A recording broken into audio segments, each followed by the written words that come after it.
about that. I just opened that up and So you returned back to Okinawa after leave, and talk about that. Just back to the day-to-day thing, you know. Yeah. Did my flight hours when I had to. You know, you had to maintain. You had to do like 20 flight hours a month, which is not hard to do. Basically, even if it was fun because your flight hours started the minute you got in the aircraft. You know, that counted. You wouldn't take off sometimes for 2 hours. Yeah. Sit there, you know. You do that, and when I wasn't doing that, I was doing my normal tech job. Right. So. At what point did you decide to not, or what happened after that? I mean, what was the path? I mean, did one more deployment, went on the Mew. talk about that. That was pretty standard. They call it Marine Expeditionary Unit. There's 3 of them floating in the world at any one given time. One out of North Carolina, one out of San Diego, and one out of Okinawa. And we're there simply as a deterrent and also as a first action in case of an emergency anywhere in the world. Any one of those ships can be at a given place within 24 hours, and they're fully combat ready. They have infantry, artillery, tanks. You know, not a lot, but they have what they need to start working. You know, to do what they have to do. And we were floating around doing our thing, and late aid in the Philippines happened. And we were right outside of the Philippines at that point, and we were there within 48 hours. No, not even 24 hours. We were on deck, and that was, I think that was maybe the toughest thing I had to do, because there's a lot of death unnecessarily. You know. What was I mean, there was a mudslide there, and so your particular mission was? Body retrieval, and trying to find rescue. Search and rescue. Yeah, a lot of search and rescue, because what had happened is the way they built this city, it was like built up the mountain, so anything on the mountain just got wiped out, and it went into about halfway into the city. And there was a lot of schools that were on the mountain, high schools, grade schools. And so you can imagine that was the primary focus. Let's get down there, because there was a belief amongst whoever was, you know, engineers and stuff, that the buildings could have encased them in there, and that there would be enough oxygen for them to survive so many days.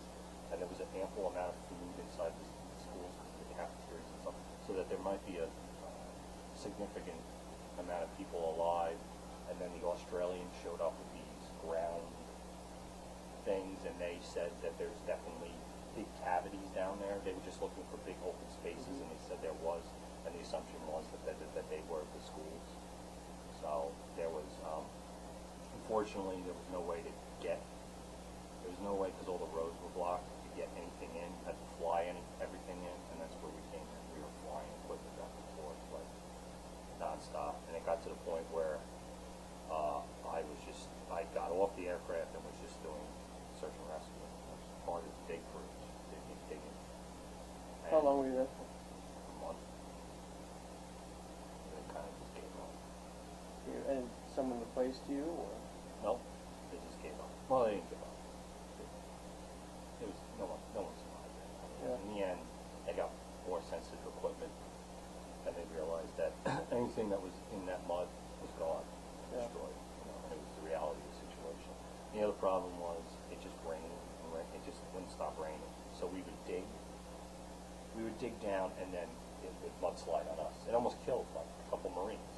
You know, we were at first we were just digging like with our hands, with like our little shovels that we get issued to us and stuff, just digging these massive craters, 1,000 of us. You know, just digging. And then and then we would dig too sharply, and Sure. yeah, it would just come in on us. So it was like a little frustrating.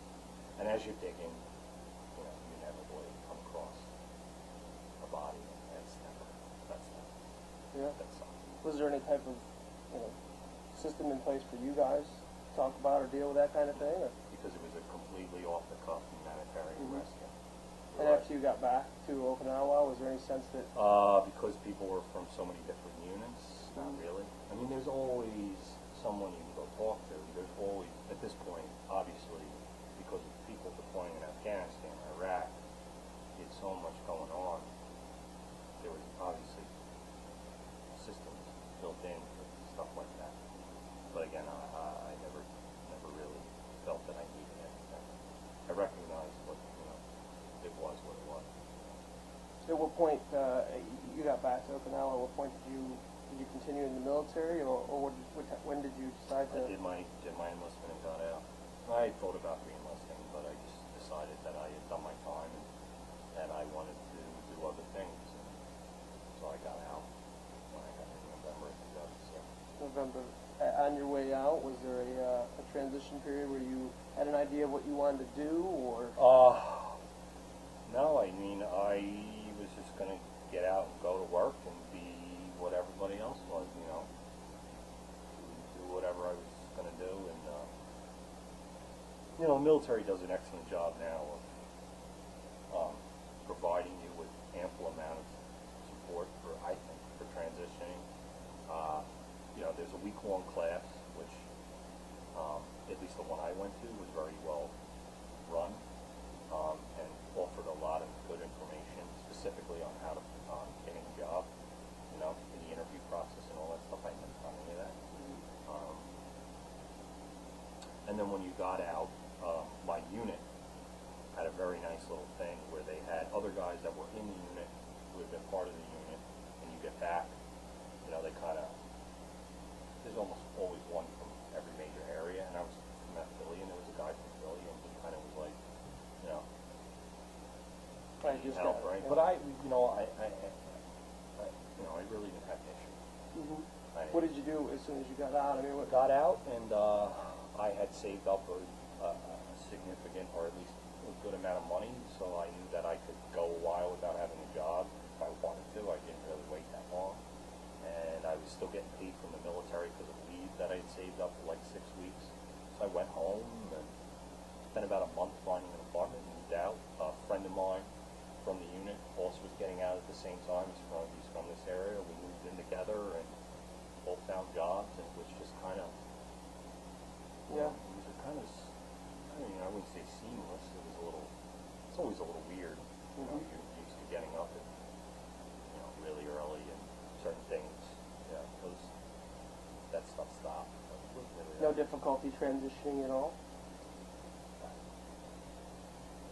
I don't know. I mean, you always have things that, I think, gotten used to life being a certain way, and obviously the life isn't the same. So, at least the way how I, went around and carried myself, and especially talking to people, you can't talk to people the same way you do in the military. That takes a little getting used to. But did you feel comfortable talking to people about the war? I didn't talk to anybody for years. Not necessarily specific to your, but Like the war in Iraq, or the war in politically? Afghanistan. Well, when I got out in 2006, so this is in the middle of, this is when it all was, we shouldn't be there, blah, blah, blah, the whole, the truth had come out about, did we really go for any specific reason, or did they kind of just make it up? All this had come out at this point. So, politically, there was a lot going on. I came out, and that was the midterm election, 2006, right? That's when Congress split. Am I correct? So I remember that, especially at that point, politically, at least there was a lot. I've never really had an opinion of whether or not we should have been in Iraq, and I kind of hold to that. You didn't have one before, and When you're in, I don't not think... that I'm forcing you to No, have no, one, I was under the... I taught myself to not have an opinion when I was in. Because having an opinion when you're in is probably a bad idea, because you're in the middle of it. And I always thought, if I didn't like it and was against it, I'd either get myself killed or get somebody else killed. Because for whatever reason, I wouldn't try as hard or whatever. And if I really was about it, blah, blah, blah, I would get too into it. And